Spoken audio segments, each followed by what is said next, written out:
Hindi ako na-surprise sa galaw ko, pero na-surprise ako kung ganun na lang siya na ka-easy yung fight. Oo nga, parang may Wala man lang siyang galos, Wala ka wala man man lang siyang kahit galos. anong marka. Wala nga. Wala ka ba lang basugan? Di ba Kahit dati scratch?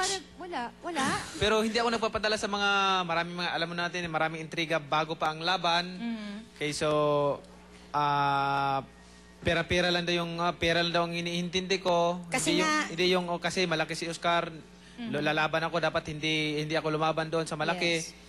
Yes. Tapos, ano lang daw yung kumbaga sa mismatch ang laban. Sabi nga niya, ang marami, mismatch Hindi daw ko talaga. pinakinggan yun. Hindi ko pinakinggan. Sabi Mabuti ko, na lang. Sabi ko Correct. sa isip ko, tingnan natin, baka bandang huli, yung mga salita nyo galing sa bunganga nyo, ikakainin nyo. Ay, rin kinain yan. nga nila ng buong buo. Oo, because iba parang marami din kasi nga nagsasabi na parang... Sabi ko, sana nabusog sila doon. Sana nabusog naman sila. Ito, Gusto naman din sila kinabagan. ng bongga-bongga.